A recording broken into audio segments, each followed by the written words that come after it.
আসসালামু আলাইকুম, কেমন আছেন সবাই? আশা করি সবাই ভালো আছেন। আমরা যারা মোবাইল ব্যবহার করি, মোবাইলে সবথেকে ২ টা জিনিস খুবই প্রবলেমে পড়ি। খুব দ্রুত ডাটা শেষ হয়ে যায় এবং মোবাইলের চার্জ শেষ হয়ে যায়। আজকের এই ভিডিওটি যদি দেখেন সম্পূর্ণভাবে খুব দ্রুত মোবাইলের চার্জ শেষ হবে না এবং ডাটাও সহজে শেষ হবে না।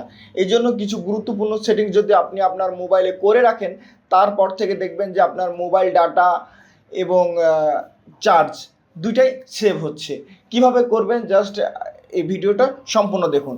এই জন্য আপনার মোবাইলে যে ডাটা সেভিং বলে যে অপশন আছে, এই যে এখান থেকে দেখুন পাওয়ার সেভিং, জাস্ট এই অপশনটা অন করে দেবেন। অন করে দেওয়ার পর আপনার মোবাইলে যদি মানে পাওয়ার বেশি যায়, সে পাওয়ার যাওয়াটা অনেক কমে যাবে এবং মনে করেন যে আপনি অনেক ধরনের অ্যাপস ব্যবহার করেন।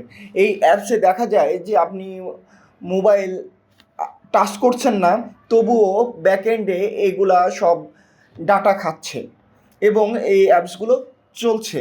এই জন্য মনে করেন যে কোনো অ্যাপস আমি মনে করেন যে মেসেঞ্জার, জাস্ট মেসেঞ্জারের উপরে ক্লিক করলাম। করার পর ওপরে দেখুন একটি আই বাটন আছে, জাস্ট আই বাটনের উপরে ক্লিক করলাম।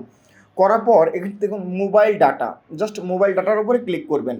মোবাইল ডাটার উপরে ক্লিক করা অ্যালো ব্যাকগ্রাউন্ড ডাটা ইউজেস, এইটা যদি আপনি অ্যালো করে রাখেন তাহলে আপনার যে মোবাইল যদি বন্ধও থাকে, যদি অফ থাকে তাও ডাটা চলে। এই জন্য জাস্ট এটা বন্ধ করে দেবেন।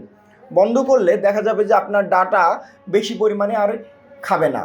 এভাবে মোবাইল ডাটা এবং মোবাইল যে চার্জ ও প্রথমে যেটা দেখালাম, এটা যদি বন্ধ করেন দেখা যাবে আপনার মোবাইলের ডাটা এবং মোবাইল চার্জ দুটোই সেভিং হবে।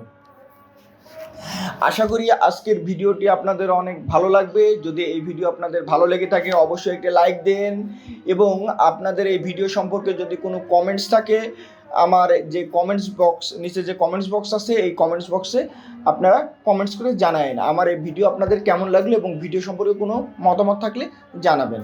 আজকের ভিডিও এ পর্যন্তই। আল্লাহ হাফেজ।